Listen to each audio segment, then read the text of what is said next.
কলকাতা টিভিতে আপনাদের সকলকে স্বাগত। আপনাদের সঙ্গে রয়েছি আমি অঙ্কুর। শুরু করছি আজকের বাংলা বলছে। গতকাল আপনারা সকলেই জানেন উত্তর ২৪ পরগনার সন্দেশখালীতে যে ঘটনা ঘটেছিল সেই ঘটনার জেরে শনিবারও দিনভর টানটান উত্তেজনা রইল সন্দেশখালীর সরবেড়িয়ায়। একদিকে যেমন এই ঘটনার প্রেক্ষিতে ৩টি এফআইআর দায়ের করা হয়েছে।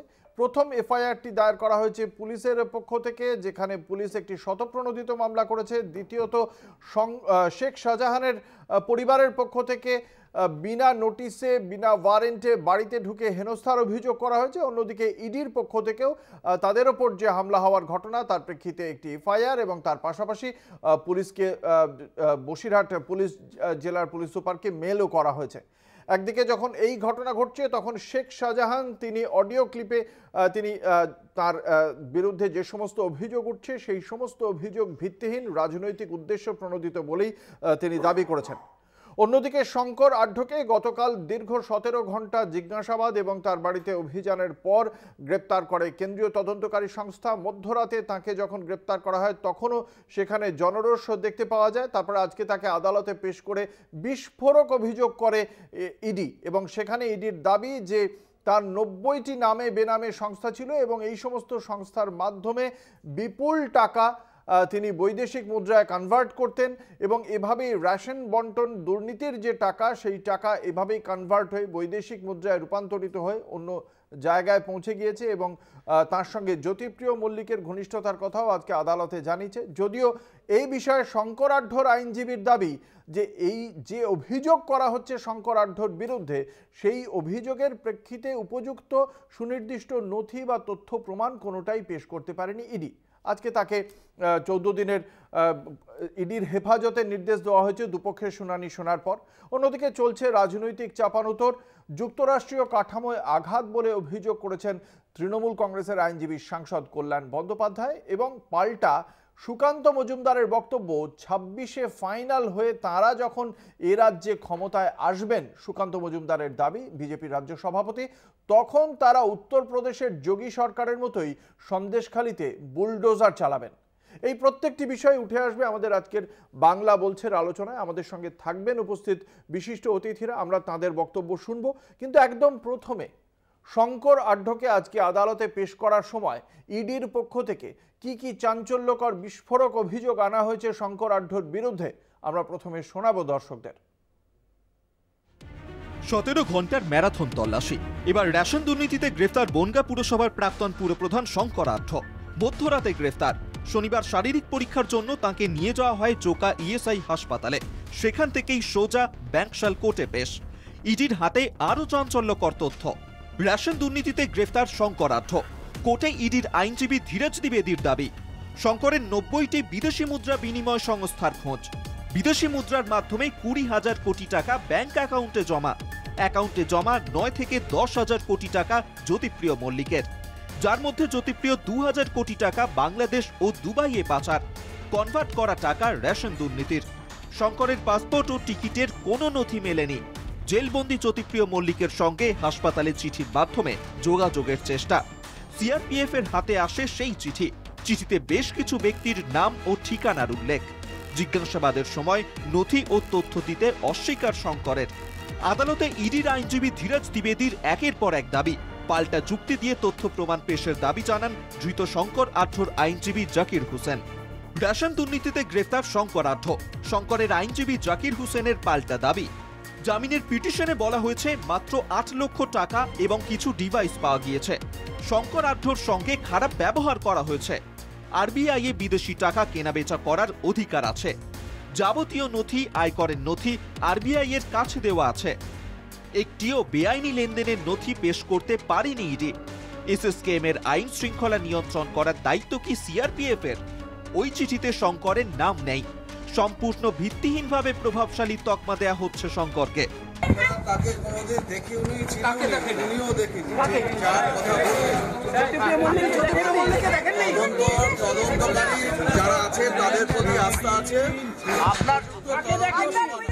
দুপক্ষের সওয়াল জবাবেই উঠে আসে একাধিক চাঞ্চল্যকর তথ্য। শঙ্করের গ্রেফতারিতে কি রেশন দুর্নীতির শিকড়ের আরও কাছাকাছি ইডি? কোনো ডকুমেন্টস ইডির তরফ থেকে সাবমিট করা হয়নি এবং শঙ্কর আঢ্যর যে সমস্ত আয়কর রিটার্ন রয়েছে বা যে সমস্ত তথ্য রয়েছে সেগুলোকেও খতিয়ে দেখা হয়নি। শুধুমাত্র তার থেকে 8 লক্ষ টাকা পাওয়া গেছে এবং বেশ কিছু ইলেকট্রনিক গ্যাজেট তার থেকে পাওয়া গেছে বলে দাবি করেছেন ইডি আধিকারিকেরা। সেক্ষেত্রে সম্পূর্ণ বিষয়টিকেই একেবারে অভিযোগের ভিত্তিতে তাকে এই ইডি হেফাজত দেওয়া হয়েছে বলেই তার আইনজীবীর তরফ থেকে দাবি। ক্যামেরায় মনোজ মুখোপাধ্যায়ের সঙ্গে শাশ্বতী রায়, কলকাতা টিভি।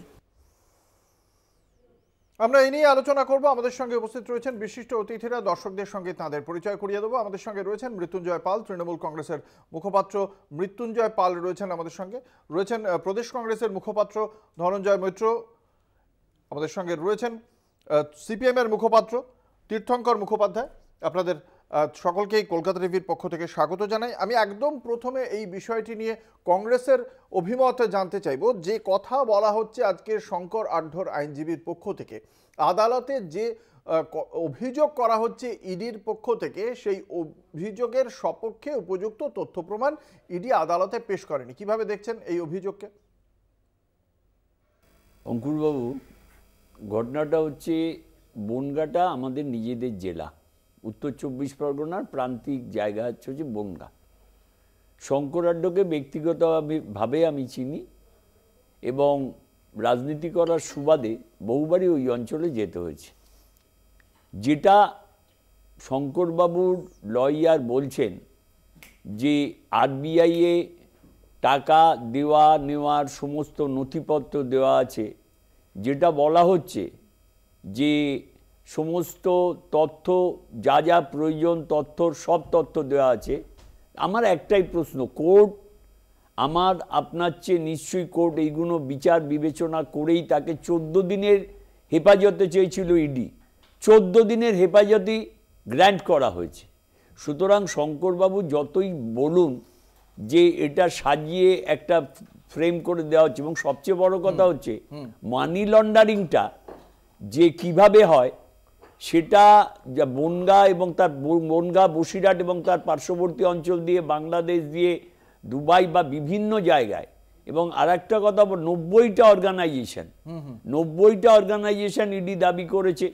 তা শঙ্করবাবু স্ত্রীও দেখলাম মানে বিভিন্ন ইলেকট্রনিক্স মিডিয়ায় তিনিও অভিযোগ করছেন যে তাকে আননেসেসারি হ্যারাস করা হচ্ছে এবং এটা একটা পলিটিক্যাল ভিন্ডিকটিভ অ্যাটিটিউডে শঙ্করবাবুকে নিয়ে যাওয়া হলো। এবং একই ঘটনার পুনরাবৃত্তি ঘটলো যেটা সন্দেশখালিতে ঘটেছে, সেখানেও ইডির ওপর। এই যে আপনি কথাটা বললেন, এই বিষয়টি রেস্টটা নিয়ে আমি আসবো সিপিএম এর মুখপাত্রর কাছে। দুটি জায়গা, এক হচ্ছে গিয়ে শঙ্কর আঢ্যর বিরুদ্ধে যে সমস্ত অভিযোগ, তার বিরুদ্ধে কোনো তথ্য প্রমাণ পেশ করতে পারেনি তদন্তকারী সংস্থা ইডি, এমনটাই বলা হচ্ছে আজকে শঙ্কর আঢ্যর আইনজীবীর পক্ষ থেকে। দ্বিতীয়ত, সন্দেশখালির মতো একই রকমভাবে একটা জনরোষ দেখতে পাওয়া গেল এই মধ্যরাতে যখন শঙ্কর আঢ্যকে গ্রেপ্তার করা হয়, ঠিক তখনও। অর্থাৎ দুটি জায়গাতেই কিন্তু দুই জনপ্রতিনিধির জন্য মানুষ সেই সময় দাঁড়িয়েছিল। এই জনরোষকেই বা আপনারা কিভাবে দেখছেন? প্রথমত হচ্ছে যে ঘটনা বলছেন আপনারা, বা যে ঘটনার কথা ওই আইনজীবীর ভাষাটা যেটা ব্যবহার করলেন, স্বাভাবিকভাবে তার পক্ষে থাকা, যে যার পক্ষে আইনি লড়াই লড়ছে তার পক্ষে কিছু যুক্তিজাল তারা বিস্তার করবেই, এতে অন্যায় কিছু নয়। কিন্তু আমাদের দেখা দরকার যে জিনিসটা কোন জায়গাটায় আমরা দাঁড়িয়ে আছি। যদি জনপ্রতিনিধি থাকেন, যিনি জনপ্রতিনিধি ওই সন্দেশখালী অঞ্চলের যে জনপ্রতিনিধি, যে জেলা পরিষদের প্রাণী সম্পদের কর্মাধ্যক্ষ, এবং তার সম্পর্কে বিভিন্নভাবে বহুদিন ধরে এই যে সুন্দরবন অঞ্চল জুড়ে যে রেশন দুর্নীতি ঘটেছিল, যে খাদ্য দুর্নীতি যে ঘটেছিল, সেক্ষেত্রে যে তিনি জড়িত এটা অনেক আগে প্রমাণিত হয়েছে। প্রমাণিত মানে মানুষের মধ্যে প্রচারিত হয়েছে। আর এটা হচ্ছে সংগঠিতভাবে তৃণমূল, এটা খবর বাইরে পাচার হয় এবং ওখানে স্বতঃস্ফূর্ত জনরোষের কোনো ঘটনা ঘটেছে বলে আমরা অন্তত মনে করি না। এটা হচ্ছে সংগঠিতভাবে একটা জমায়েত করা হয়েছে সকালবেলা, এবং তার আগে থেকে যে তাদের উপরে যে ইডি বা রেড হবে সেটা সম্পর্কে তারা জানতো। বনগাঁর ক্ষেত্রেও একই ঘটনা ঘটেছে।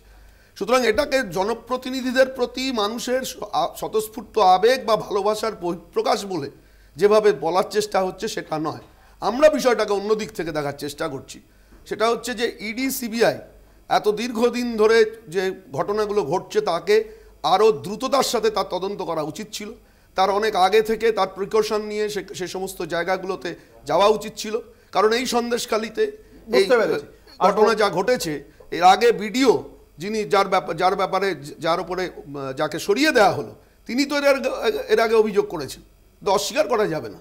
রাজ্য প্রশাসন করছিল ওটাকে, রাজ্য প্রশাসন তো উল্টো কাজ করেছে। আপনাদের অভিযোগের প্রেক্ষিতে তৃণমূল কংগ্রেসের উত্তর শুনবো। মৃত্যুঞ্জয় পাল, দেখুন, ইডি তদন্ত করছে, ইডি যদি মনে হয় যে কেউ দোষ করেছে ইডি যাবে, তার বাড়িতে যাবে, করবে। কিন্তু আমাদের বক্তব্য হলো যে একবার যদি রাজ্য প্রশাসনকে জানিয়ে যেত, বা যদি মনে হয় যে সিক্রেট কোনো ব্যাপার, গোপনীয়তার ব্যাপার, তাহলে যদি চিফ সেক্রেটারিকে জানিয়ে যেত, এই ঘটনা এড়ানো যেত। কারণ ইডিকে বাংলার সাধারণ মানুষ অনেক ক্ষেত্রেই মনে করছে বিজেপির একটা শাখা সংগঠন, এবং এই ঘটনাতে জড়িয়ে পড়ছে রাজনৈতিক সংঘর্ষ। যেরকমভাবে মানুষ জড়িয়ে পড়ে বাংলাতে আমরা দেখেছি সময়ের সময়, সেরকম রাজনৈতিক সংঘর্ষ আপনি বলতে পারেন। কিন্তু এই রাজনৈতিক সংঘর্ষ এড়ানো যেত যদি একটু যেত। শঙ্কর আড্ডা নিয়ে আলোচনা হচ্ছে, আমি একটু আপনাদের চ্যানেলের মাধ্যমে জানিয়ে রাখি, শঙ্কর আড্ডোর মেয়ে নাম ঋতুপর্ণা আড্ডো। আপনাদের পিসিআরকে বলুন তার ফেসবুক প্রোফাইলটা খুলতে। ঋতুপর্ণা আড্ডো বনগাঁ 3 নম্বর ওয়ার্ডে কংগ্রেসের কাউন্সিলর, এবং ঋতুপর্ণা আড্ডোর হয়ে তার বাবা শঙ্কর আড্ডো প্রচার করেছে। সেই ছবি ফেসবুকে এখনও মানে আছে, আমি দায়িত্ব নিয়ে বলছি। কংগ্রেসের প্রতিনিধি নাকি বনগাঁয় যায়, শঙ্কর আড্ডোকে অনেকদিন ধরে চেনেন, খুব ভালো কথা। কিন্তু এই দায়িত্ব কে নেবে? ঋতুপর্ণা আড্ডো, শঙ্কর আড্ডোর মেয়ে। তাকে টিকিট কেন দেওয়া হলো এবং শঙ্কর আড্ডো তার হয়ে কেন প্রচার করলো? তাহলে তো এটা বুঝতে হবে। আজকে আমরা যারা গ্রাসরুট লেভেলে রাজনীতি করি, আমরাও জানি কে কোথায় আছে, কে কি করছে। যদি তদন্ত হয়, তদন্তের মাধ্যমে যদি কেউ দোষী সাব্যস্ত হয়, ব্যবস্থা নেওয়া হবে। আজকে যেই ধরনের পশ্চিমবঙ্গকে যেইভাবে আমাদের সিস্টেমটাকে মেলাইন করার চেষ্টা করা হচ্ছে, এই যেইভাবে একের পর এক কথা বলে দেওয়া হচ্ছে, বিচারপতি যেইভাবে বলে দেওয়া হচ্ছে, এজালাসে দাঁড়িয়ে বলছেন আপনাদের হাতে বন্দুক ছিল না, আপনারা গুলি করলেন না কেন? মানে গুলি করতে পারে, গুলি করার অর্ডার দিতে পারে একজন বিচারপতি, এটা বলতে পারে? এই ধরনের ঘটনা একমাত্র পশ্চিমবঙ্গে ঘটছে। শুভেন্দু অধিকারী 30শে ডিসেম্বর জনসভা থেকে বলছে আমরা আগামী দিনে কি করব দেখুন, আপনাদের আর্কাইভে আছে, যে আমরা ধুলো উড়িয়ে দেবো পশ্চিমবাংলা। একের পর এক জায়গায় বলছে ইডি এখানে যাবে, সিবিআই এখানে যাবে। সিবিআই ইডিটা কি পশ্চিমবঙ্গে বিজেপি দ্বারা পরিচালিত হয়? তাহলে মানুষ বিজেপির শাখা সংগঠন ভাববে। আর আমাদের এখানে যদি রাজ্যপাল এই ধরনের ঘটনা বলে, আমাদের পশ্চিমবঙ্গের মুখ্যমন্ত্রী মমতা বন্দ্যোপাধ্যায়ের মাথার দাম যখন একজন বিজেপির যুব সভাপতি আলিগড়ের, সে যখন 11 লক্ষ টাকা ধার্য করে, পশ্চিমবঙ্গের সিআইডি যখন তাকে গ্রেপ্তার করতে যায় এবং নোটিশ দিয়ে যায় আলিগড় পুলিশ স্টেশনে, সেখানে সাহায্য না পেয়ে ওই যোগেশ তাকে আটকে রাখে আমাদের এখানকার আধিকারিকদের। শুধু আটকে রাখে না, তাদের প্রহার করা হয়। বাঁচিয়ে উত্তরপ্রদেশে পুলিশ বাঁচিয়ে নিয়ে আসে ওখান থেকে উদ্ধার করে, কিন্তু একবারের জন্য বলে আমরা অ্যারেস্ট করতে সাহায্য করতে পারবো না। তখন রাজ্যপালের বিবৃতি হয় না? 2019 সালে নয়ডাতে সিআইডি অফিসারকে প্রকাশ্য যমুনা স্ক্যাম কেলেঙ্কারি, হাইওয়ে কেলেঙ্কারিতে 126 কোটি টাকার যখন সিবিআই রেড করতে যাচ্ছে, সিবিআই আধিকারিককে সামনে পেটাচ্ছে, ক্যামেরার সামনে পেটাচ্ছে, তখন মানে আইন শৃঙ্খলা বিপর্যস্ত হয় না? ওখানে পুলিশ আধিকারিকের উপরে বললে জনরোষ, আর এখানে জনরোষ নয়, এখানে আইন শৃঙ্খলা বিপর্যয় ঘটেছে। দেখা যাক, আমরা এই আলোচনায় থাকবো। ইতিমধ্যে আমাদের সঙ্গে যোগ দিয়েছেন আরো একজন বিশিষ্ট অতিথি, রাজ্য বিজেপির মুখপাত্র প্রীতম দত্ত। আমরা তার কাছ থেকেও শুনবো তার অভিমত। একটা ছোট্ট বিজ্ঞাপনী বিরতির পর আবারও ফিরে আসছি এই আলোচনায়। দেখতে থাকুন বাংলা বলছে। ফিরে এলাম বিরতির পর, আপনারা দেখছেন বাংলা বলছে, আপনাদের সঙ্গে রয়েছে আমি অঙ্কুর। বিরতিতে যাওয়ার আগে আমরা শঙ্কর আঢ্যকে আজকে আদালতে পেশ করা এবং সেক্ষেত্রে ইডির কি অভিযোগ, শঙ্কর আঢ্যের আত্মপক্ষ সমর্থনে কি যুক্তি, সমস্তটাই দেখিয়েছি দর্শকদের। এ বিষয়ে শুনবো এবার ভারতীয় জনতা পার্টির মুখপাত্র প্রীতম দত্তর বক্তব্য। প্রীতম, যেটা জানতে চাইবো যে অভিযোগ করা হয়েছে ইডির পক্ষ থেকে, তার জন্য অভিযোগের সপক্ষে সুনির্দিষ্ট তথ্য প্রমাণ আদালতে পেশ করতে পারেনি বলেই শঙ্কর আঢ্যর আইনজীবী আজকে দাবি করেছেন। আপনার প্রতিক্রিয়া? যদি প্রথম কথা হচ্ছে যে একটু অনেক কথা শুনছিলাম, হ্যাঁ, তো একটু আমি এই যে যেই এফআইআরগুলোর ভিত্তিতে আজকে ইডি তদন্ত করছে, সেই এফআইআরগুলো সম্ভবত কলকাতা পুলিশের করা আজকে 4 থেকে 5 বছর আগে। আর মুখ্যমন্ত্রীর আন্ডারে স্পেশাল ইকোনমিক উইংস বলে একটা উইংস আছে, ইবি বলে সেটাকে। তো তারা কোনো তদন্ত করেনি। যদি করতো তাহলে তো আজকে এই অবস্থা হতো না, তারা ইডি অফিসারগুলো মার খেত না।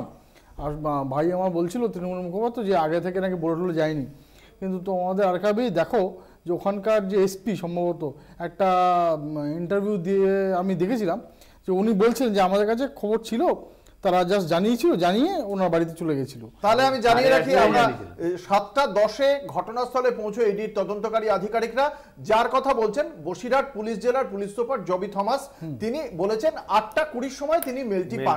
হ্যাঁ, তারপরে 8:20 সময় যদি মেলটা পায়, আপনি যদি ওই জিওপলিটিক্যাল মানে প্লেসটা মানে জায়গাটা জানেন, জিওগ্রাফিটা জানেন, তাহলে ওখানে 8:20 সময় ওই থানা থেকে ওই ঘটনাস্থলে সরবেরিয়ায় পৌঁছতে প্রায় 9টা বেজে যায়।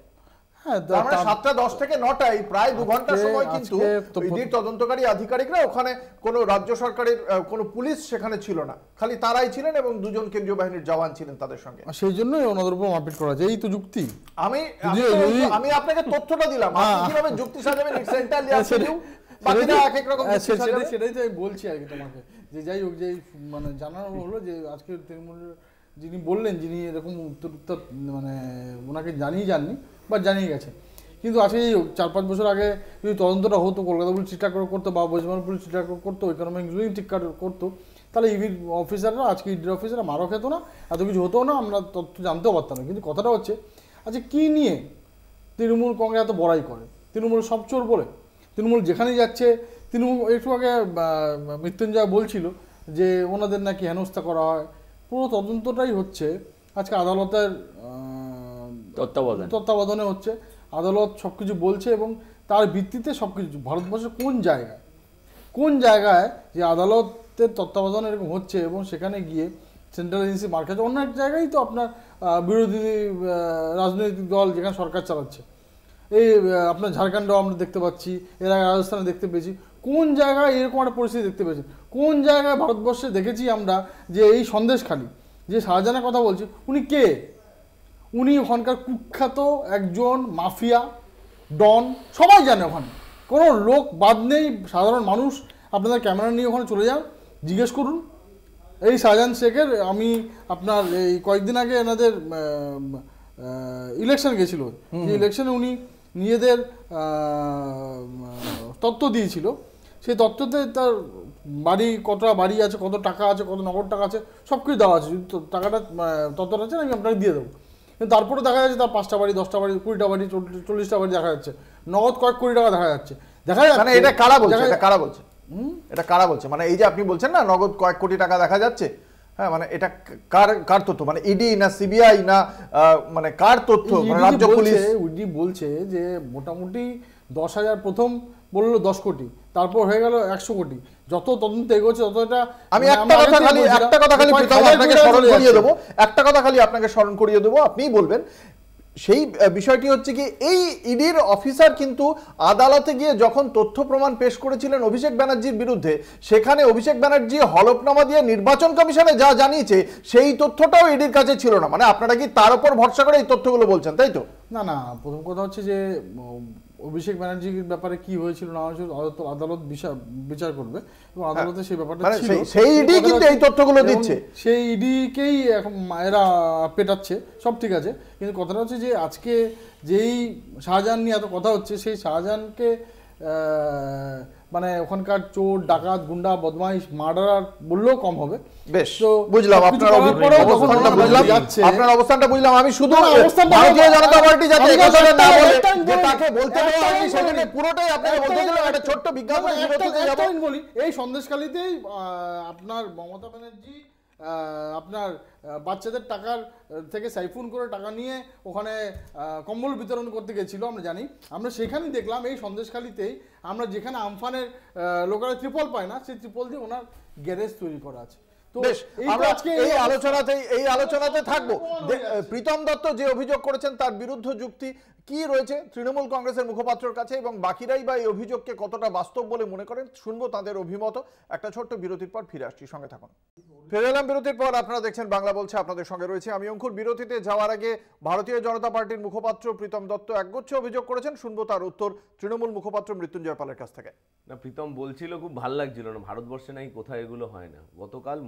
গতকাল রাতে গুজরাটে, যেখানে বিজেপির সরকার চলছে, সেখানে এসআই সাব ইন্সপেক্টর কেসি দাঙ্গার এবং তার সাথে তার 2জন সহকর্মী মানে কনস্টেবল গুরুতর আহত হয়ে একজন দুষ্কৃতীকে ধরতে গিয়ে তাদের ছুরির আঘাতে গুরুতর আহত হয়ে মৃত্যুর সাথে লড়াই করছে, আহমেদাবাদ হসপিটালে ভর্তি।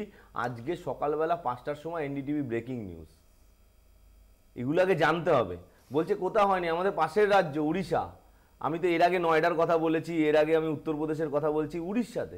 উড়িষ্যাতে পর্নোগ্রাফি ফিল্মের যার পান্ডাকে ধরতে গেছে সিআইডি আধিকারিকরা, আটক করে মেরেছে। লোকাল পুলিশ অনেক পরে গিয়ে উদ্ধার করেছে। সিপিএম এর কেরলে 2021 সালে কে বালাকৃষ্ণন 26 ঘন্টা ধরে রেড হয়েছে, সেইখানে আটকে রেখেছিল কে বালাকৃষ্ণন, অনুগামীরা সিবিআই এর অফিসারদের আটকে রেখেছিল। উদ্ধার করার জন্য লোকাল পুলিশ যেতে হয়েছে প্রায় 5 থেকে 6 ঘন্টা পরে। এই ঘটনাগুলো এটা বাংলার মানুষ, যারা আমরা রাজনীতি করি, হট করে বলে দিলাম সারা ভারতবর্ষে ঘটনা ঘটেনি। একবারও কি আমাদের পশ্চিমবঙ্গ পুলিশ যখন উত্তরপ্রদেশে আলিগড়ে গেছিল, একবারও কি ওখানকার রাজ্য সরকার রাজ্যপাল স্টেটমেন্ট দিয়েছিল? কেন্দ্রীয় সরকার কি একবারও বলেছিল যে আইন শৃঙ্খলা বিপর্যয়? বা যখন তিরুবন্তপুরমে কে বালাকৃষ্ণন ওরকম সিবিআই আধিকারিকদের মারছিল, পেটাচ্ছিল, তখন কি একবারও বলেছিল?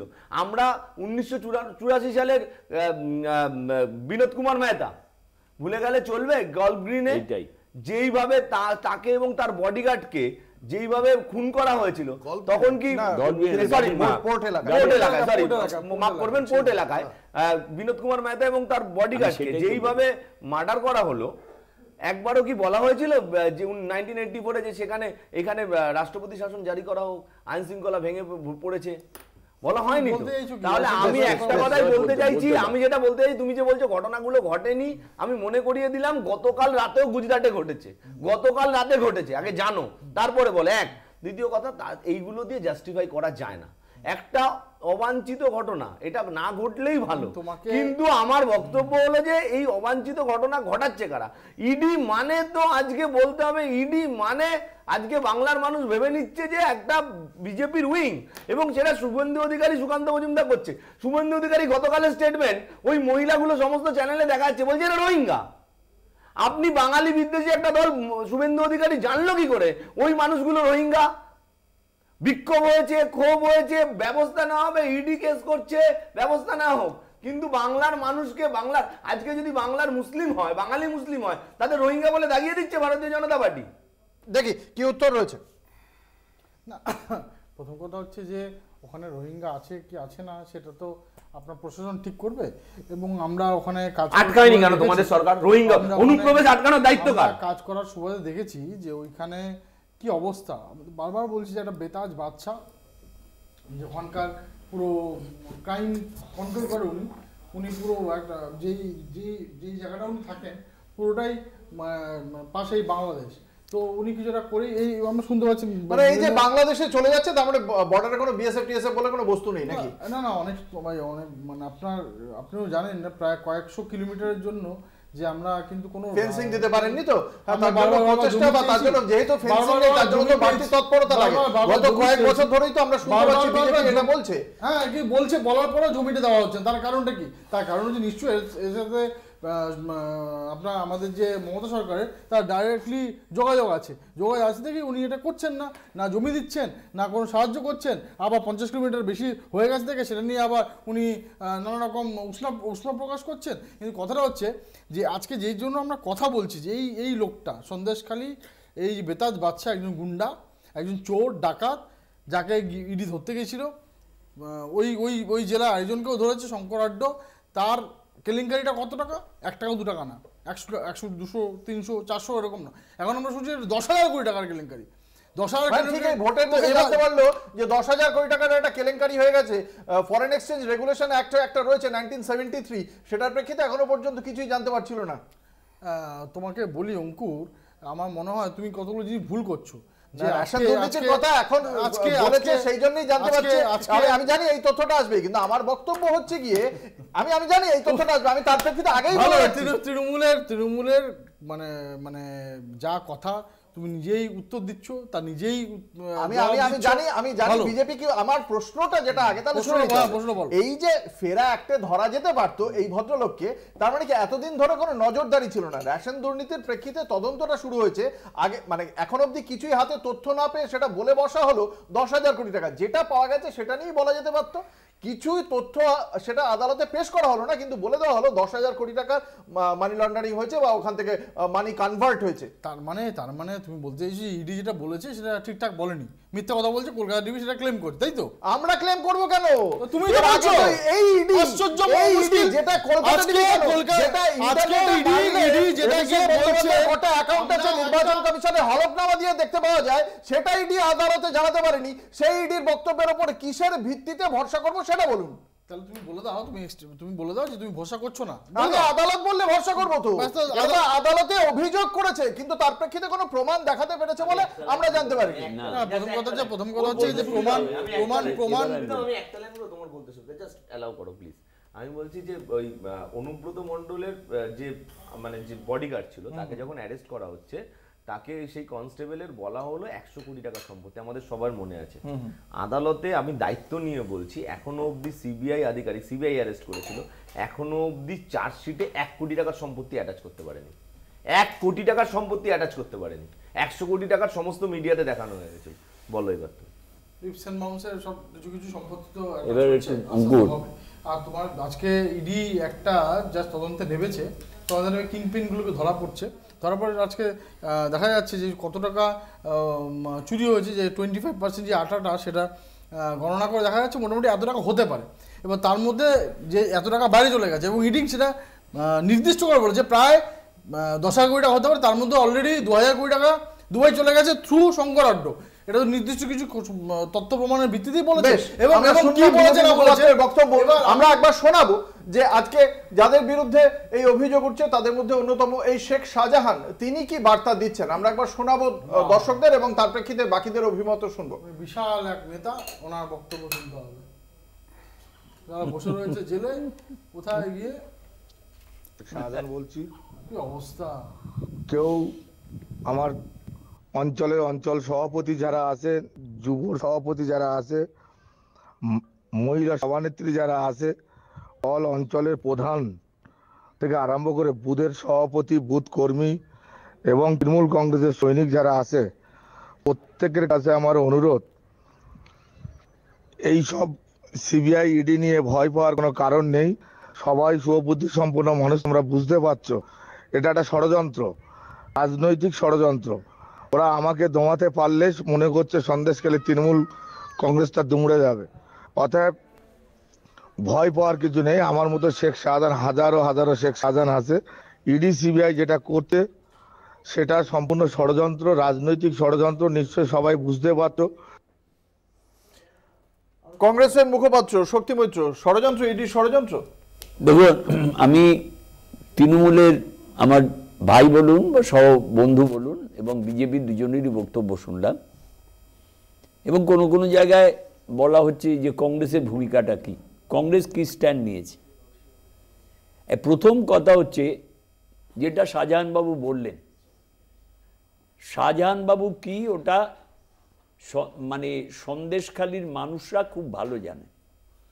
এখন until and unless it had been proved, যতক্ষণ প্রমাণিত না হচ্ছে, সাবজুডিসে থাকে ব্যাপারটা, ততক্ষণ তাকে চোর, গুন্ডা, বদমাইশ, খুনি, মানি লন্ডারিং, যেটা তুমি বললে ফেরা, ফরেন এক্সচেঞ্জ রেগুলেশন অ্যাক্ট, সমস্ত কিছু যতক্ষণ তথ্য প্রমাণ দিয়ে চার্জশিট দিয়ে ভার্ডিক্ট না দেওয়া হচ্ছে ততক্ষণ বলা যায় না। তবে একটা কথা বলে দিই খুব পরিষ্কারভাবে, যে নির্বাচন যত এগিয়ে আসবে তত ভারতীয় জনতা পার্টি এই দুটো শক্তিশালী অর্গানাইজেশন ইডি এবং সিবিআই বিভিন্ন রাজনৈতিক দলের বিরুদ্ধে ব্যবহার করা শুরু করবে এবং করেছে। এবং আজ পর্যন্ত ইডি এবং সিবিআই এর বাংলায় কতটা সাকসেস আছে, কটা কেস নিয়েছে, কটা সাকসেস করেছে, কটা কনক্লুশনে কোর্ট মনিটরিং, আমি কথাটা বলেছিলাম তখন একটা আলোচনা হয়েছিল যে আমি ধরিয়ে দিচ্ছি, আরে কোর্ট মনিটরিং আজকে কোর্টের তত্ত্বাবধানে হচ্ছে। শাহজাহান কে, শাহজাহান নামটা ওই অরঙ্গজেব শাহজাহান সে শাহজাহান নয়, শাহজাহানের সন্দেশখালীতে গিয়ে শাহজাহান, এবং শাহজাহান প্রথম থেকেই তৃণমূল কংগ্রেস নয়, সে আরএসপি থেকে লেফটের পরে এসে দেখলো যে তৃণমূল না করলে আমি আমার সাম্রাজ্য এবং আমার এই সমস্ত রকম অন্যায় কাজগুলো করা যাবে না। একটা কথা বলি, যেটা তৃণমূল কংগ্রেসে আমার ভাই বলল, একটা অন্যায়কে ঢাকতে আর একটা অন্যায়ের উদাহরণ আমি দিতে চাই না। আমি কি অন্যায়টা করেছি সেটাকে রেকটিফাই করে আমি কিন্তু বলবো যে তোমার এই অন্যায়টা তুমি বন্ধ করো। আমি তাই পরিষ্কারভাবে বলতে চাই যে ভারতীয় জনতা পার্টি আজকে সাজা একটা বড়, তারপর শঙ্করাঢ্যর মেয়েকে কংগ্রেস টিকিট দিল। শঙ্করাঢ্যর তাহলে শুভেন্দু অধিকারী আজ থেকে বিজেপি টিকিট দিয়েছে, সেটা আপনারা সেটা বিজেপির প্রধান অনুসরণ করছে কংগ্রেস। না মুকুল রায়, অর্জুন সিং, কটা নাম বলবো আমি নামগুলো যেগুলো বলছি একটাও যদি ভুল হয় মিথ্যা নিশ্চয়ই বলবো। বলছি এই কারণেই যে একটা ট্রেন্ড হয়ে গেছে এই ডাল থেকে ও ডালে যাওয়া, আর বিজেপিতে গেলে ওয়াশিং মেশিনে। যখন কংগ্রেসের ডালে এলো শঙ্করাঢ্যর মেয়ে, না কংগ্রেসের ডাল শঙ্করাঢ্যর মেয়ে কিন্তু প্রথম থেকে অন্য কোনো ডালে ছিল না। হ্যাঁ আমি বলছি যে আপনার আমি অন্য ডালে থাকা না থাকার বিষয়টা, শঙ্করাঢ্যর পরিচয়টা কোন জায়গা থেকে সেটা নিশ্চয়ই আপনিও জানেন। ফলে সেই জায়গা থেকে যখন জানেন, আপনি একটু আগেই বলছিলেন শঙ্করাঢ্য সেখানে অনেক দুর্নীতি করেছেন বলেই আপনাদের ধারণা। হাঁটলো কেন মেয়ের হয়ে প্রচারে? না শঙ্করাঢ্য করলো কেন কংগ্রেস? করবে কেন? যদি একটা না আমাকে বলতে দাও, আপনি ছবি চান আমি দেখাবো? আমি ছবি আমার কাছে আছে, তুমি চাও আমি দেখিয়ে দিচ্ছি। না তাহলে কেন? আজকে সেটা বড় কথা নয়। যেমন সুজিত বোস, আজকে বই একটা কথা বললাম যে একটা দোষ দেয় সুজিত বোস, তাপস চ্যাটার্জি, এরা যদি এখন তৃণমূলের না এগুলো যদি তৃণমূলের হয়ে হাঁটতে পারে, তাদের শঙ্করাঢ্য তার মেয়ের হয়ে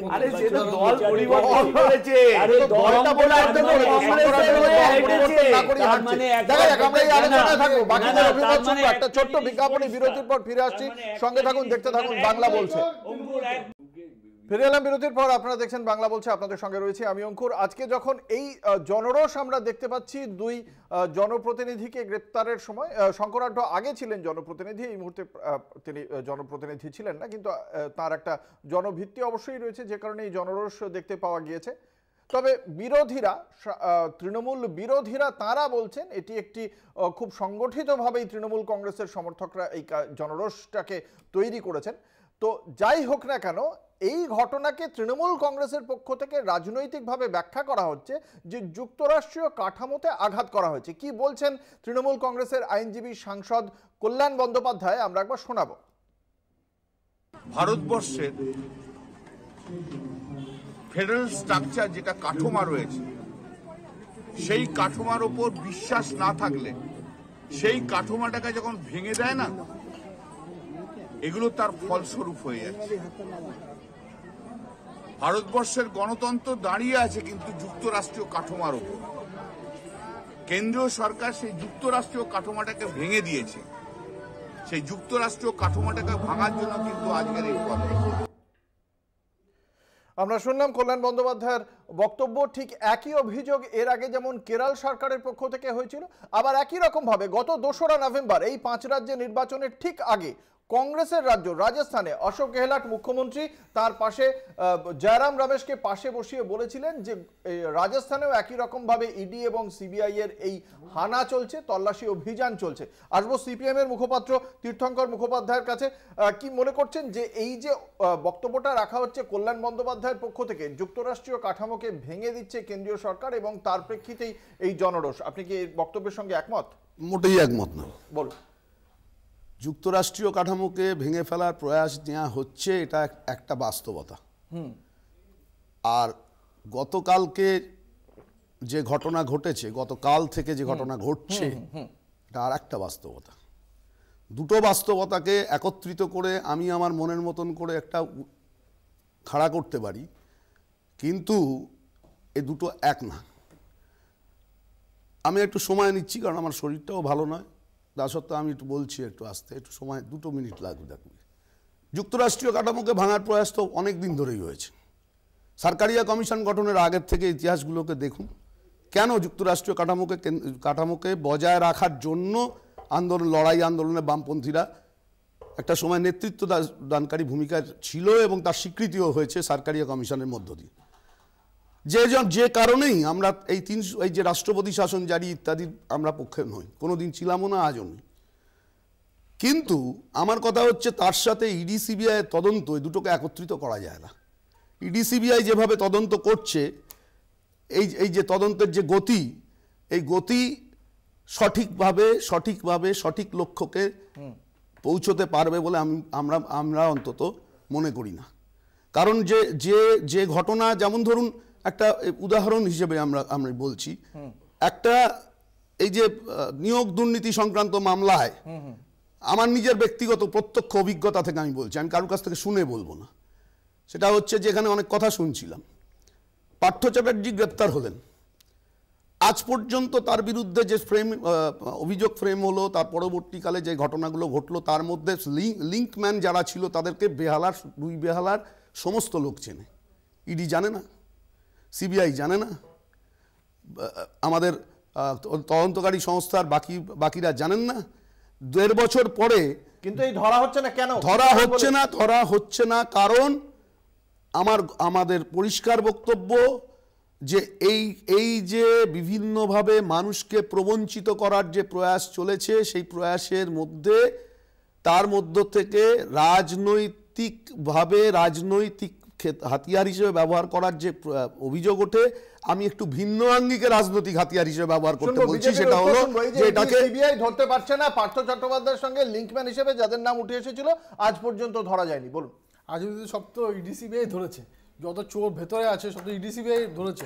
আর এই যে 50 কোটি টাকা পাওয়া গেছে ওনার বান্ধবীর বাড়ি থেকে পার্থ চট্টোপাধ্যায়, সেটা ইডি সিবিআই ধরেছে।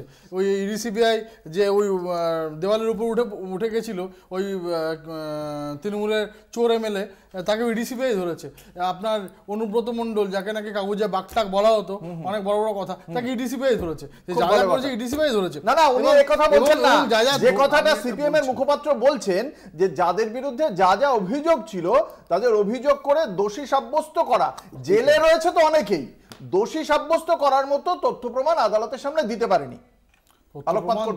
তথ্য প্রমাণ দিতে পারেনি না পারেনি সেটা তো সময় বলবে। তদন্ত চলছে, আমরা শুনলাম তদন্ত চলছে, তথ্য প্রমাণ দেওয়া হবে। আমরা সেই আশা নিয়ে বাকিদের অভিমত শুনবো। একটা ছোট্ট বিজ্ঞাপনে বিরতিতে যাচ্ছি, বিরতির পর আবারও ফিরে আসছি এই আলোচনায়, সঙ্গে থাকুন। ফিরে এলাম বিরতির পর, আপনারা দেখছেন বাংলা বলছে, আপনাদের সঙ্গে রয়েছে আমি অঙ্কুর।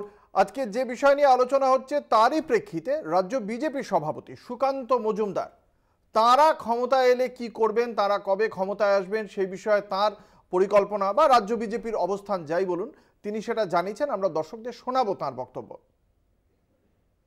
2 বছর অপেক্ষা করতে বলুন, ভারতীয় জনতা পার্টির সরকার আসছে। ভারতীয় জনতা পার্টির সরকার ওই এলাকায় যারা এই ধরনের উপদ্রবীয় কাজ করছে তাদের উপযুক্ত ব্যবস্থা করবে। শুধু তাই নয়, যে বাড়ির তালা ভাঙাতে গিয়ে এত ঝামেলা, সেই বাড়ির উপর বুলডোজার চলবে 26 সালে। 2026-এ বুলডোজার চলবে ওই এলাকায়, মানে এটা কি একজন আইন প্রণেতার বক্তব্য হওয়া উচিত, বা বুলডোজার চালানোটা কি সংবিধানের বিধান সেরকমই দেওয়া আছে? এই বিষয়টি সম্পর্কে প্রথমত জানতে চাইব বিজেপি মুখপাত্রের কাছে। না, প্রথম কথা হচ্ছে যে উনি কেন বলেছেন, কিসের জন্য বলেছেন, সেটা তো আপনি তো শুনলেন। সন্দেশখালী সম্পর্কে ওই এলাকায় বুলডোজার চলবে। সন্দেশখালীতে যদি 2026-এ বিজেপি আসবে, একদম 100%। আমরা আসলে যদি কোনো দুষ্কৃতি, আবার আসলে বলছেন উনি এসেই গেছেন, দুষ্কৃতি যদি কোনো রকম কোনো উপদ্রব করে, তার বিরুদ্ধে যা যা ব্যবস্থা নেওয়ার আইনানুগভাবে। উনি তো বলছেন বুলডোজার চলবে, এটা একজন আইন প্রণেতা বলছেন, উনি একজন সাংসদ, এবং এই বুলডোজার চালানোর বক্তব্যটা সংবিধানে আছে কিনা আমি আপনার কাছ থেকে জানতে চাই। ওনার দেখা যাবে যে ওনার যদি বাড়ির ঘর দোর আইনের মধ্যে থাকে, তাহলে যদি আইনের বিরুদ্ধে কোনো কিছু আলাদা ব্যাপার বলছেন, রাজ্য সভাপতির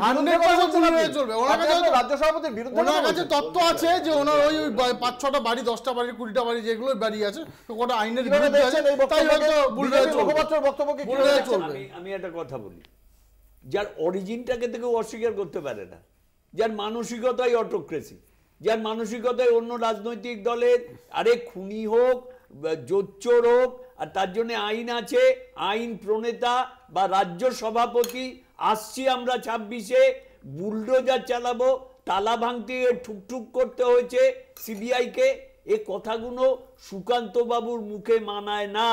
এবং সুকান্ত বাবু বলবে এটাই স্বাভাবিক, ইট ইজ ন্যাচারাল, কারণ ওদের top to bottom, right from prime minister, Amit Shah, মানে যোগী, যত জন আছেন, তারা অন্য কোন রাজনৈতিক দলের এক্সিস্টেন্সকেই স্বীকার করে না। বুলডোজার চালানোকে মান্যতা দিচ্ছে এই বক্তব্য আমার তো মনে হয় এটা হচ্ছে স্বৈরাচারী এবং ফ্যাসিবাদী মানসিকতার বহিঃপ্রকাশ। একটা আদ্যন্ত ফ্যাসিবাদী মতাদর্শের ওপর দাঁড়িয়ে থাকা মূল সংগঠন রাষ্ট্রীয় স্বয়ংসেবক সংঘের রাজনৈতিক রূপ ভারতীয় জনতা পার্টি, এদের কাছ থেকে এর চেয়ে বেশি আশা করা যায় না। বলাটা উচিত ছিল, যদি উনি যদি ঔচিত্যবোধ থেকে যদি উনি বলতেন, ওনার বলা উচিত ছিল দুর্নীতির বিরুদ্ধে কঠোরতম অবস্থান গ্রহণ করে সেখানে যথাযথ ব্যবস্থা গ্রহণ করবো, তার বদলে বুলডোজার সংস্কৃতি, বুলডোজার চালিয়ে দেবো মানে কি? আমি সন্ত্রাস করছে। প্রথমত যে উনি আগে বলতেন সরকারটা 2 মাস পরে ভেঙে যাবে, 3 মাস, 4 মাস, 6 মাস, এখন প্রথমত উনি বলছেন যে 26 এক। দ্বিতীয় কথা হলো যে উনি বলছে ভেঙে দেবেন, বুলডোজার চালাবেন। কিছুদিন আগে ওনার সদর দপ্তরে কি জুতোর অ্যাড দেখলাম, ছবির ওপরে কি জুতো, তারপরে দেখলাম যে না জুতোর অ্যাড না, ওনার ছবিতে মারা হচ্ছে। সল্টলেকের পার্টি অফিসের বিজেপির গেট ভেঙে দিল, সেখানে বিজেপির কর্মীরা বুলডোজার চালিয়েছিল। তাই বাংলার মানুষ জানে কাদের ওপর গণতান্ত্রিক প্রক্রিয়ায় বুলডোজার চালাতে হয় ভোট বাক্সে। এইভাবে এইসব কথা বলে কি হবে? কর্মীদের একটু মানে উজ্জীবিত করা যায়, এইভাবে উজ্জীবিত করা যায় না। আর এখন কেউ তৃণমূলের মুখপাত্র বসে বলে দিল সন্দেশখালিতে সন্দেশ খাওয়ানো হবে, এটা কি গণতন্ত্রের ভাষা হতে পারে? আমি কি বলতে পারি সন্দেশখালিতে সন্দেশ খাওয়ানো হোক? এটা বলা যায় না। তো উনি বলছেন এটা ওনার রুচি, কিন্তু একটা জিনিস ভালো হলো যে এরা মানে প্রাসঙ্গিক হতে চায়। কারণ শুভেন্দু অধিকারী একটু টিভিতে বেশি নাম্বার পেয়ে যাচ্ছে, বা দিলীপ ঘোষ বলে দিচ্ছে হারাধন পার্টি হাঁটতে হাঁটতে হারাধন, এটা তৃণমূল কংগ্রেসের কথা না, এটা দিলীপ ঘোষের কথা। তো এই হারাধন পার্টিকে একটু যদি জিততে যায় বা নাম্বার পেতে, উনি রাজ্য সভাপতি, কুকথার কম্পিটিশন চলছে, তাহলে শুভেন্দু অধিকারী একটু বেশি বলছে, দিলীপ ঘোষ একটু বেশি নাম্বার পাচ্ছে, সুকান্ত মজুমদার বলছে যে আমি একটু কম পিছিয়ে যাচ্ছি, চ্যানেলে আজকে আমার মুখটা একটু কম দেখা যাচ্ছে, শুভেন্দুকে রোজ দেখা যাচ্ছে গালাগালি দিচ্ছে বলে মমতা ব্যানার্জি আর অভিষেক বন্দ্যোপাধ্যায়কে, তাহলে আমি একটু বেশি কুকথা বলি। কুকথার প্রতিযোগিতা করছে বিজেপি, এই নিয়ে আমাদের কিছু ভাবছি না। আমি আসবো প্রীতম দত্তর কাছে। একদিকে যখন শুভেন্দু অধিকারী বলছেন যে রাজ্যে কোনো কিচ্ছু নেই, রাজ্যপালকে বলবো যাতে সাংবিধানিকভাবে পদক্ষেপ করা হয়, অর্থাৎ 355 বা 356 জারির কথা বলছেন, অন্যদিকে গণতান্ত্রিকভাবে 2026-এর বক্তব্য রাখছেন রাজ্য সভাপতি, কোনটা বিজেপির অবস্থান? মানে আপনারা কি 355-56 করে রাজ্যের এই সাংবিধানিক পরিস্থিতি ভেঙে দেওয়ার পক্ষে, নাকি 2026-এ গণতান্ত্রিকভাবে নির্বাচনের পক্ষে? কোনটা অবস্থান? প্রথম কথা হচ্ছে ভারতীয় জনতা পার্টি কোনোদিনও এই ব্যাপারে বিশ্বাস নয়।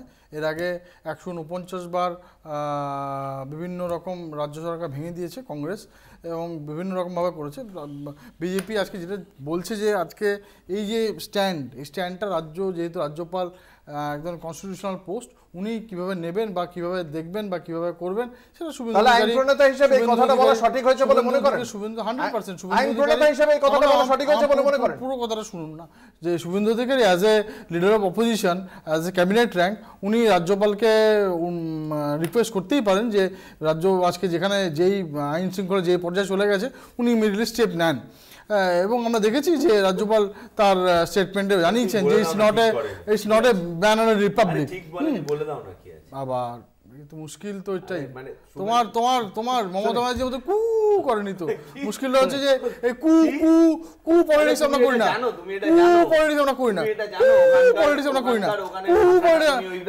এখন আমি নর্থ ইস্টের ছেলে, আমি জানি আমাকে শিখিও না, আমি নর্থ ইস্টের ছেলে, আমি জানি। এখন কু সব চলে এসেছে।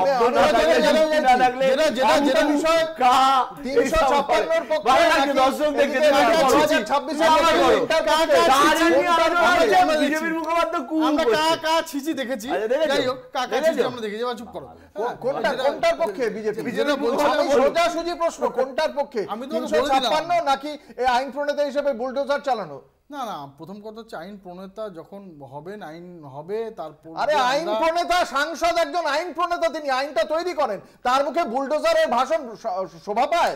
আপনি মনে করছেন সেটা সঠিক বলেছেন? তোমাকে বারবার বলছি যে আমার রাজ্য সভাপতি, ওনার কাছে তথ্য আছে যে এই বাড়িগুলো হয়তো আইনের বাইরে তৈরি হয়েছে, সেই জন্য সেখানে চলবে। সেই তথ্যটা দেননি কেন? জিজ্ঞেস করো, সেই তথ্যটা দেননি কেন? নিশ্চয়ই দেবে, নিশ্চয়ই দেবে। সেই তথ্যটা দেবে, 100% দেবে।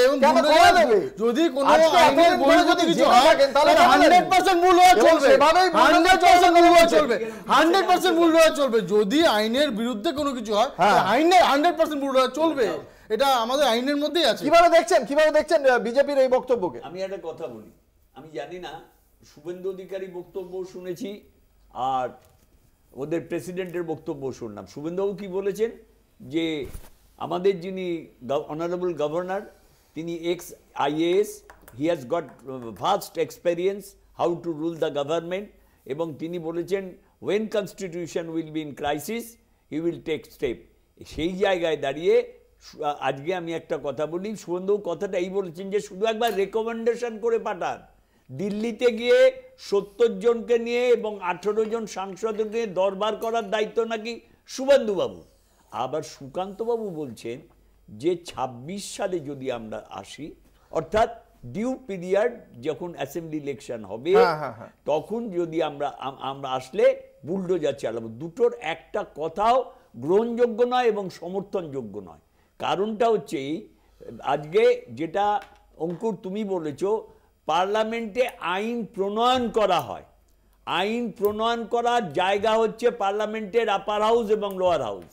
সেইখানে প্রণেতারা যদি এই ধরনের কথা বলে বুলডোজার দিয়ে, তিনি বলতে পারতেন, তার বলবার অনেক, তিনি শিক্ষিত সাফিসিয়েন্ট এডুকেটেড লোক, তিনি বলতেই পারতেন যে আজকে শাহজাহানের দুর্নীতি যদি আইনের দ্বারা প্রমাণিত এবং এস্টাবলিশড হয়, সেখানে তার যা যা সম্পত্তি আছে কেউ ক্রোক করতে পারে, অ্যাটাচ করে নিতে পারে, গভর্নমেন্ট নিয়ে নিতে পারে, এরকম ধরনের ঘটনা বহু ঘটেছে। আর একটা কথা বলে দিই, যে কথাটা ওই যে ইডি CBI এর সাফর, সেই নারদা সারদার থেকে শুরু আজও পর্যন্ত দেখলাম না যে, আমি প্রথমেই আমার বক্তব্যে বলেছিলাম যে আমাদের দুর্ভাগ্য। তীর্থঙ্কর বাবু ঠিক একই কথা বললেন যে আমরা দোষীদের কিন্তু এখনো দোষী সাব্যস্ত, যাদের দোষী বলে দাগিয়ে দেওয়া হচ্ছে, চিহ্নিত করছে বিজেপি, তাদেরকে কিন্তু আমরা এখনো পর্যন্ত দেখলাম না দোষী সাব্যস্ত করতে পেরেছে কেন্দ্রীয় তদন্তকারী সংস্থা। আলোকপাত করতে চাইছে প্রীতম দত্ত কোন বিষয়ে কংগ্রেসের বক্তব্যের প্রেক্ষিতে, বলুন। না, আমি তো প্রথম কথা বলছি যে বারবার একটা কথা উনি বলছেন যে বুলডোজারের কথা। বুলডোজারের ব্যাপার নেই, ব্যাপারটা হচ্ছে ওনার যদি আইন বহির্ভূত কিছু হয় তো 100% বুলডোজার চলবে, এবং সুকান্ত ঠিক বলেছেন। এবং এরপরে যেটা তোমার কথা হচ্ছে যে দোষী সাব্যস্তের ব্যাপার, দোষী সাব্যস্ত আজকে তদন্ত চলছে, তদন্ত বিভিন্ন প্রক্রিয়াতে আমরা জানতে পারছি প্রথমে 100 কোটি 10 কোটি, এখন 10,000 কোটিতে চলে গেছে। তার পুরো পরিপ্রেক্ষিতে তার তথ্য প্রমাণ 100% ইডি CBI জমা দেবে, এবং জমা দেওয়ার পর 100% দোষী সাব্যস্ত হবে। দোষী সাব্যস্ত যদি দেখো তুমি আজকে যতটুকু, আজকে আমি হ্যাঁ আমি বলে দিতে, তুমি বলবে তোমার সুবিধা হবে বলতে। অভিযোগটা করেছেন, আমি এবার আপনি তো বললেন, আপনাকে তো বলার সুযোগ নেই, অভিযোগটা করলেন তো শুনি না, লাস্ট এটা লাইন বললে সুবিধা হতো। আমরা বারবার বলছি যে জিরো টলারেন্স, আমাদের যে কোনো এই দুর্নীতির বিরুদ্ধে জিরো টলারেন্স, কিন্তু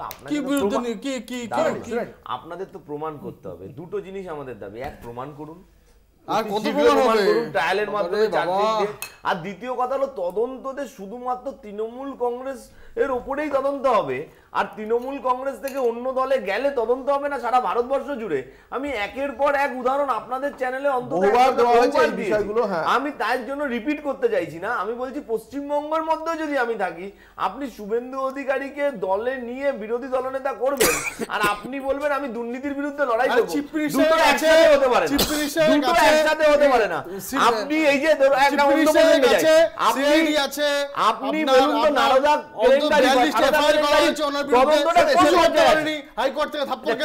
আমি কি চেঁচাতে পারি না? মানে একটা ভ্রান্ত ধারণার মধ্যে আছে যে আমি চেঁচাতে পারি না। শুভেন্দু অধিকারী বা নারদা বা সারদা স্ক্যাম যেই জড়িত থাকুক, তৃণমূলের হোক, কংগ্রেসের হোক, CPM এর হোক, যেই জড়িত থাকুক, আপনি কি এখনো তদন্তের কোন পর্যায়ে আছেন? সিবিআই এর আদি তো তদন্ত আছে, কে বলে সিআইডি করেছিল, কি করছে CID committee Suvendu Adhikari arrest করা হলো, সিআইডি কি করলো? আজ সিআইডি থেকে তদন্ত সিবিআই হাতে আছে, সামুয়েল না বলে মানে কি জানেন না?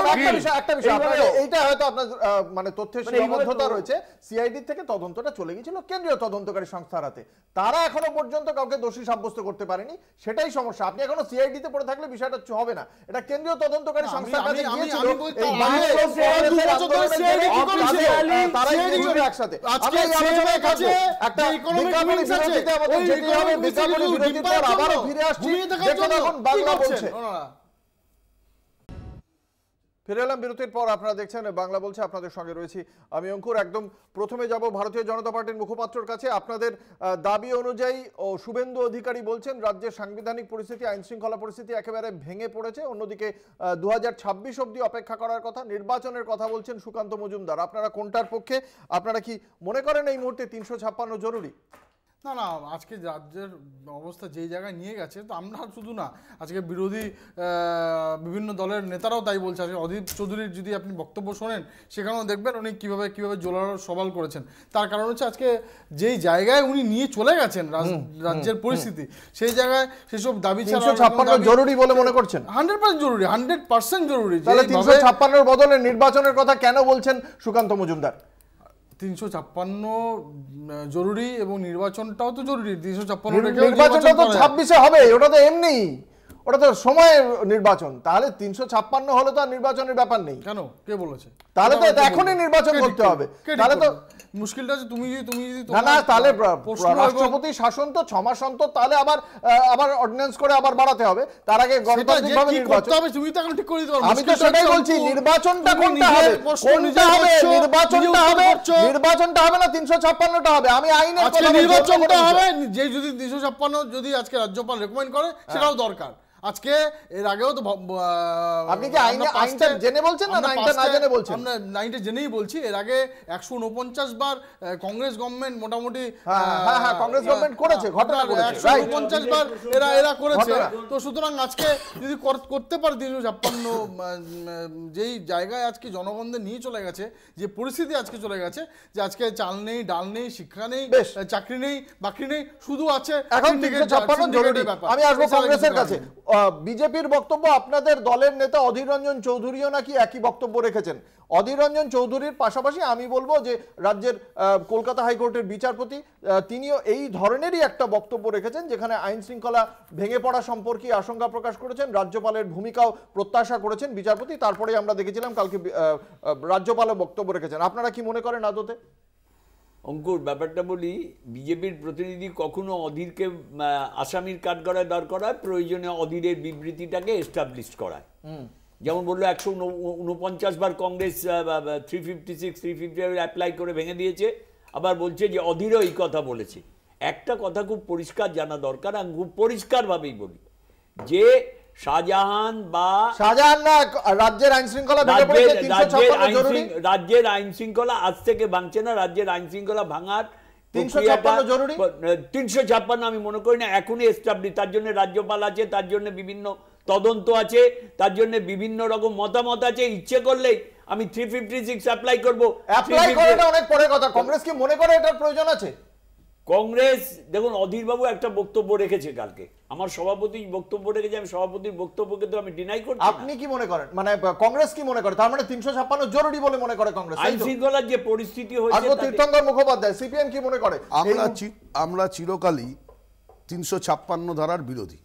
রাষ্ট্রপতি শাসন জারি করা একান্ত একবার আমরা চেয়েছি, যখন বাবরি মসজিদ ভেঙে ফেলা হয়েছিল, তখন আমরা প্রকাশ্যে আমরা বলেছিলাম 356, নরসিমা রাও প্রধানমন্ত্রী ছিলেন, ইমিডিয়েটলি 356 ধারা জারি করে সরকার ফেলে দেওয়া হোক।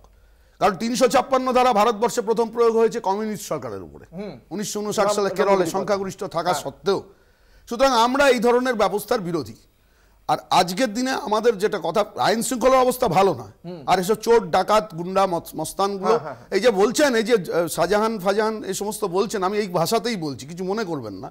নিরাপদ সর্দার 2011 সালে নির্বাচিত এমএলএ, তিনবার তার উপরে ট্রাই নেওয়া হয়েছিল, তার লাইফ থ্রেটনিং হয়েছিল, লাইফ থ্রেটনিং ট্রাই হয়েছিল। যাই হোক, আমি সেসবের মধ্যে যাই না। আমাকে আপনি রাজনৈতিক প্রশ্ন করেছেন, আমাদের অবস্থান পরিষ্কার। 356 ধারা জারি করার মতন পরিস্থিতি হোক, এটা আমরা চাই না। আমরা 356 ধারার বিরোধী, কিন্তু একই সাথে আমরা চাই যে প্রকৃতভাবে আইন শৃঙ্খলা পরিস্থিতি রক্ষিত হোক। শুভেন্দু অধিকারী একরকম বক্তব্য, সুকান্ত মজুমদারের একরকম বক্তব্য। বিজেপির কার কি বলবে আমি তো আগেও বলেছি, তো মিডিয়ার সামনে নাম্বার পাওয়ার ব্যাপার আছে। ওদের সুকান্ত মজুমদার সভাপতি হিসাবে বলছে 26-এ নির্বাচন হবে, আর শুভেন্দুবাবু বলছে যে 356 হবে। 356 যদি জারি করতেই হয় আগে উত্তরপ্রদেশে জারি করুক। 356 যদি জারি করতে হয়, উত্তরপ্রদেশে গতকাল যেইভাবে একজন সাব ইন্সপেক্টরকে ছুরি দিয়ে আঘাত করা হয়েছে, এখনো মৃত্যুর সাথে লড়াই করছে আহমেদাবাদ হসপিটালে, সাথে 2জন কনস্টেবল, সেখানে জারি করা হোক। আমাদের এখানে তো এরকম কোনো ঘটনা ঘটেনি। তাই আমাদের এখানে এইসব বাজে কথা বলে আমাদের মানুষ 356 যদি জারি করার ক্ষমতা থাকে রাজ্যপাল জারি বলুক না, ক্ষমতা থাকলে বলুক। আর আপনি বিচারপতির বক্তব্য দেখছেন, বিচারপতিকে আমরা প্রধান বিচারপতিকে ওইভাবে মনে করি না। আমরা জানি উনি কংগ্রেস, বিজেপি এবং সিপিএম এর মুখ্যমন্ত্রী পদপ্রার্থী। অধীর চৌধুরী নিজে বলেছেন ওনাকে। তাই উনি বিজেপি জোটের মুখপাত্র হিসাবে, পুরো বিজেপি জোটের, এই রামবাম কংগ্রেসের বিজেপি জোটের মুখপাত্র হিসাবে ওই বক্তব্যগুলো রাখে। উনি কখনো বলেন তৃণমূল কংগ্রেসের প্রতীককে সরিয়ে দেবো, উনি বলতে পারেন। উনি কখনো মানে অন্য একটা ভূমিকাকে কিভাবে দেখেন সিপিএম? না, উনি বলতে পারেন, উনি বলার ক্ষমতা আছে। বলার আগে আমার বলার আছে, সেটা হচ্ছে বিচারপতির ব্যাপারে বলা হলো সিপিএম এর মুখ্যমন্ত্রী পদপ্রার্থী কে ঠিক করবে? অধীর চৌধুরী, অধীর চৌধুরী সিপিএম এর রাজ্য সম্পাদক। আমি বলছি সিপিএম এর রাজ্য সম্পাদক অধীর চৌধুরী। আর অধীর চৌধুরী এটা দুটো কথা। উনি বলছেন উনি বিজেপি এজেন্ট, কংগ্রেসের সময় বিরুদ্ধে এটা বলা যাবে না। অধীর চৌধুরী কংগ্রেসকে শূন্য করেছে, শূন্য, কংগ্রেসকে শূন্য করেছে। বিচারপতি এক্সট্রা অধীর চৌধুরী কংগ্রেসকে শূন্য করেছে। আমরা মনে করি বিচারপতি সঠিকভাবে বিচারের অধীর প্রক্রিয়ার মধ্যে চৌধুরী দালালি করে প্রদেশ কংগ্রেসকে শূন্য করেছে। বিচারপতির এই ভূমিকা সঠিক বলে মনে করেন? না, দেখুন বিচারপতি কোনোটা কি ব্যাপারে কি মন্তব্য করেছেন, আমি বিচারপতির এগেনস্টে বা ফরে কোনোটাই বলার মতো জায়গায় আমি নেই। উনি ওনার মতো বলেছেন এবং বিভিন্ন রকম জায়গায় বিভিন্ন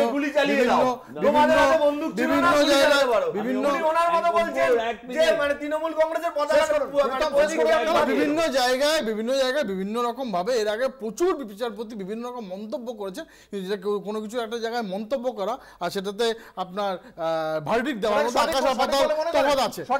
আজকে যে জায়গায় চলে গেছে ভারতবর্ষের নাগরিক হিসেবে, বাংলার নাগরিক হিসেবে, বাঙালি হিসেবে, উনি ঠিক বলেছেন যে একদম পরিস্থিতি তলানিতে চলে গেছে, তলানিতে চলে গেছে। বিচারপতির মন্তব্যটা কখনোই এরকম হওয়া উচিত না, কখনোই না। কারণটা হচ্ছে এই, তিনি যে চেয়ারটা করছেন, তিনি বাদী বিবাদীর উভয় পক্ষের আলোচনা শুনবেন। তিনি ঠিক কথা বলে, শক্তিবাবু ভালো মানুষ, কিন্তু ওনার দলের সভাপতি অধীর চৌধুরী বিজেপির দালালি করে রঞ্জন চৌধুরী কথা বলছেন। আমরা দেখব আগামী দিনে এই যে সন্দেশখালীর ঘটনা বা শঙ্কর আঢ্যর ঘটনা, যে সমস্ত অভিযোগগুলো উঠছে, সেই অভিযোগ আদতে আদালতের সামনে কতগুলো তথ্য প্রমাণ সহ প্রমাণিত হয়, দোষী সাব্যস্ত কতজন, যাদের বিরুদ্ধে অভিযোগ উঠছে কতজন অভিযুক্ত দোষী প্রমাণিত হন, এবং সাংবিধানিক যে চর্চা চলছে, যে রাজ্যের আইন শৃঙ্খলা ভেঙে পড়েছে, সাংবিধানিকভাবে রাজ্যপালের কিছু পদক্ষেপ করা উচিত বলে অনেক পক্ষ থেকেই বলা হচ্ছে। রাজ্যপালই বা কি করেন সেদিকে আমাদের নজর থাকবে। আজকের এই আলোচনা এখানেই শেষ করছি। আমাদের সঙ্গে ছিলেন প্রীতম দত্ত, মৃত্যুঞ্জয় পাল, শক্তি মৈত্র, তীর্থঙ্কর মুখোপাধ্যায়। আপনাদের প্রত্যেককে আপনাদের মূল্যবান মতামতের জন্য অসংখ্য ধন্যবাদ। শেষ করছি আজকের বাংলা বলছে। দেখতে থাকুন কলকাতা টিভি, রাত দিন 7।